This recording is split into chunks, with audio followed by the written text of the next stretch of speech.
ಎಲ್ಲರಿಗೂ ನಮಸ್ಕಾರ. ನಾನು ಡಾಕ್ಟರ್ ಎಸ್ ಸಮೀರ್ ಪಾಷಾ, ರಾಜ್ಯಶಾಸ್ತ್ರದ ಸಹಾಯಕ ಪ್ರಾಧ್ಯಾಪಕ, ಸರ್ಕಾರಿ ಪ್ರಥಮ ದರ್ಜೆ college, Devanahalli.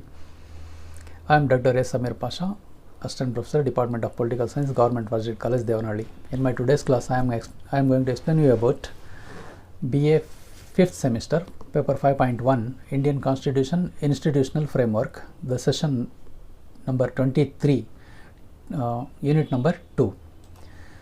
The topic is State Legislature. Bengaluru north ಯೂನಿವರ್ಸಿಟಿಗೆ ಸಂಬಂಧಪಟ್ಟಂತಹ 5ನೇ ಸೆಮಿಸ್ಟರ್ BA 5.1 ಪತ್ರಿಕೆ, ಭಾರತದ ಸಂವಿಧಾನ ಮತ್ತು ಸಾಂಸ್ಥಿಕ ಚೌಕಟ್ಟು, ಇದರಲ್ಲಿ 2ನೇ ಅಧ್ಯಾಯದಲ್ಲಿ ಬರ್ತಕ್ಕಂತಹ ರಾಜ್ಯ ಶಾಸಕಾಂಗ ಅನ್ನೋ ಟಾಪಿಕ್ 23ನೇ ಸೆಷನ್ ವಿವರಿಸ್ತಾ ಇದ್ದೀನಿ. ಸ್ಟೇಟ್ ಲೆಜಿಸ್ಲೇಚರ್, ರಾಜ್ಯ ಶಾಸಕಾಂಗ. The constitution of India provides for A legislature in each state and entrusts it with the responsibility to make laws for the state.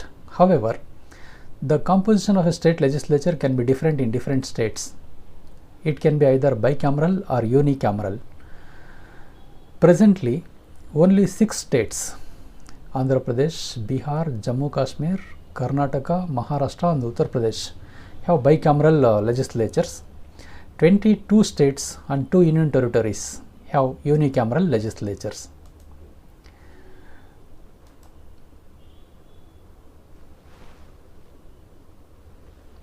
ಭಾರತದ ಸಂವಿಧಾನವು ಪ್ರತಿ ರಾಜ್ಯದಲ್ಲೂ ಒಂದು ಶಾಸಕಾಂಗವನ್ನು ನಿಗದಿಪಡಿಸಿದೆ ಮತ್ತು ರಾಜ್ಯಕ್ಕೆ ಕಾನೂನುಗಳನ್ನು ಮಾಡುವ ಜವಾಬ್ದಾರಿಯನ್ನು ಅವುಗಳಿಗೆ ವಹಿಸಿದೆ. ಆದಾಗ್ಯೂ ರಾಜ್ಯ ಶಾಸಕಾಂಗದ ರಚನೆ ವಿಭಿನ್ನ ರಾಜ್ಯಗಳಲ್ಲಿ ವಿಭಿನ್ನವಾಗಿದೆ. ಇದು ಉಭಯ ಸದನಗಳಾಗಲಿ ಅಥವಾ ಏಕ ಸದನಗಳಾಗಲಿ ಹೊಂದಿರಬಹುದು. ಅಂದರೆ ಶಾಸಕಾಂಗ ಒಂದೇ ಸದನ ಹೊಂದಿರಬಹುದು ಅಥವಾ 2 ಸದನಗಳನ್ನು ಹೊಂದಿರಬಹುದು. ಪ್ರಸ್ತುತ ಕೇವಲ 6 ರಾಜ್ಯಗಳಲ್ಲಿ, ಆಂಧ್ರ ಪ್ರದೇಶ್, ಬಿಹಾರ್, ಜಮ್ಮು ಕಾಶ್ಮೀರ, ಕರ್ನಾಟಕ, ಮಹಾರಾಷ್ಟ್ರ ಮತ್ತು UPಯಲ್ಲಿ ರಾಜ್ಯ ಶಾಸಕಾಂಗಗಳು 2 ಸದನಗಳನ್ನು ಹೊಂದಿದ್ದರೆ, ಉಳಿದ 22 ರಾಜ್ಯಗಳು ಮತ್ತು 2 ಕೇಂದ್ರಾಡಳಿತ ಪ್ರದೇಶಗಳು ಸೇರಿ 2 ಕೇಂದ್ರಾಡಳಿತ ಪ್ರದೇಶಗಳಲ್ಲಿ ಏಕಸದನ ಶಾಸಕಾಂಗಗಳನ್ನು ನಾವು ಕಾಣಬಹುದು. 22 states and 2 union territories have unicameral legislatures. In case of a bicameral state legislature, the upper house is known as the State Legislative Council, Vidhana Parishad, and the lower house of the state legislature is called as Legislative Assembly, Vidhana Sabha.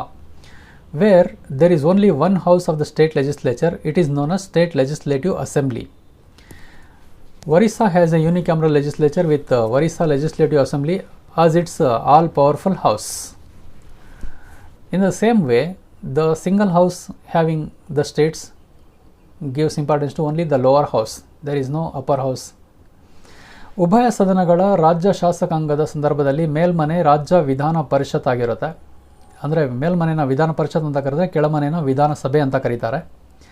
ವಿಧಾನಸಭಾ ಸದಸ್ಯರನ್ನು MLA ಅಂತ ಕರೆದ್ರೆ ವಿಧಾನ ಪರಿಷತ್ ಸದಸ್ಯರನ್ನು MLC ಅಂತ ಕರೀತಾರೆ. The members of ವಿಧಾನಸಭಾ called as MLA, member of legislative assembly. The member of ವಿಧಾನ ಪರಿಷತ್ MLC, member of legislative assembly. ರಾಜ್ಯ ವಿಧಾನಸಭೆ ಒಂದೇ ಒಂದು ಸದನವಿದ್ದಲ್ಲಿ ಅದನ್ನು ಏಕಸದನ ಶಾಸಕಾಂಗ ಅಂತ ಕರೀತಾರೆ. Method of abolition or creation of a state legislative assembly. The power to establish or abolish the legislative council in a state belongs to the Union Parliament. It can do by enacting a law. The Parliament, however, acts when the Legislative Assembly of the concerned state passes a desired resolution by a majority of its total membership and by a majority of not less than 2/3 of the members of the State Legislative Assembly present and voting. ರಾಜ್ಯ ವಿಧಾನ ಪರಿಷತ್ತನ್ನು ತೆಗೆದುಹಾಕುವ ಅಥವಾ ಸೃಷ್ಟಿಸುವ ವಿಧಾನ. ಒಂದು ರಾಜ್ಯದಲ್ಲಿ ಅದನ್ನು ಯಾವ ರೀತಿ ಸೃಷ್ಟಿಸ್ಬೋದು ಅಥವಾ ಇರೋದನ್ನು ಯಾವ ರೀತಿ ತೆಗೆದಾಕ್ಬೋದು ಅನ್ನೋದಕ್ಕೆ ಸಂಬಂಧಪಟ್ಟಂತೆ ಇರತಕ್ಕಂಥ ವಿಧಾನ. ಒಂದು ರಾಜ್ಯದಲ್ಲಿ ವಿಧಾನ ಪರಿಷತ್ತನ್ನು ಸ್ಥಾಪಿಸುವ ಅಥವಾ ರದ್ದುಗೊಳಿಸುವ ಅಧಿಕಾರ ಕೇಂದ್ರ ಸಂಸತ್ತಿಗೆ ಸೇರಿದೆ. ಕಾನೂನನ್ನು ಜಾರಿಗೊಳಿಸುವ ಮೂಲಕ ಇದನ್ನು ಮಾಡ್ಬೋದು ಕೇಂದ್ರ ಸಂಸತ್ತು. ಸಂಬಂಧಪಟ್ಟ ರಾಜ್ಯದ ವಿಧಾನಸಭೆಯ 3/2 ಸದಸ್ಯರ ಬಹುಮತದಿಂದ ಅಪೇಕ್ಷಿತ ನಿರ್ಣಯವನ್ನು, ಅಂದರೆ ವಿಧಾನ ಪರಿಷತ್ತನ್ನು ಸೃಷ್ಟಿಸುವ ಬಗ್ಗೆ ನಿರ್ಣಯವನ್ನು ಅಂಗೀಕರಿಸಿದಾಗ ಈ ಕುರಿತಂತೆ ಸಂಸತ್ತು ಸಂಬಂಧಪಟ್ಟ ರಾಜ್ಯಕ್ಕೆ ವಿಧಾನ ಪರಿಷತ್ತನ್ನು ಸೃಷ್ಟಿ ಮಾಡಬಹುದು. ಸಂಬಂಧಪಟ್ಟ ರಾಜ್ಯ ಇಷ್ಟಪಟ್ಟರೆ ಮಾತ್ರ ವಿಧಾನ ಪರಿಷತ್ತನ್ನು ಅಲ್ಲಿ ಸೃಷ್ಟಿ ಮಾಡಬಹುದು ಅವರ ಕೋರಿಕೆಯ ಮೇರೆಗೆ. Though A uniform pattern of government is prescribed for the states. The constitution make a distinction between the bigger and the smaller states. While in the matter of the composition of the legislature of every state shall include the governor, and in some of the states it shall consist of two houses, namely the legislative assembly and the legislative council, while in the rest there shall be only one house, that is legislative assembly. ರಾಜ್ಯಗಳಿಗೆ ಒಂದು ಏಕರೂಪದ ಸರ್ಕಾರವನ್ನು ಸೂಚಿಸಲಾಗಿದೆ, ಏಕರೂಪದ ಶಾಸಕಾಂಗವನ್ನು ಸೂಚಿಸಲಾಗಿದೆ. ಆದರೆ ಸಂವಿಧಾನವು ದೊಡ್ಡ ಮತ್ತು ಸಣ್ಣ ರಾಜ್ಯಗಳ ನಡುವೆ ವ್ಯತ್ಯಾಸವನ್ನು ಮಾಡುತ್ತೆ. ರಾಜ್ಯ ಶಾಸಕಾಂಗವು ಕೆಲವು ರಾಜ್ಯಗಳಲ್ಲಿ 2 ಸದನಗಳನ್ನು ಒಳಗೊಂಡಿರುತ್ತದೆ. ಅವುಗಳೆಂದರೆ ವಿಧಾನಸಭೆ ಮತ್ತು ವಿಧಾನ ಪರಿಷತ್ತು. ಉಳಿದವುಗಳಲ್ಲಿ ಕೇವಲ ಒಂದೇ ಸದನ ಇರುತ್ತೆ, ವಿಧಾನಸಭೆ ಮಾತ್ರ, 168ನೇ ವಿಧಿ ಪ್ರಕಾರ.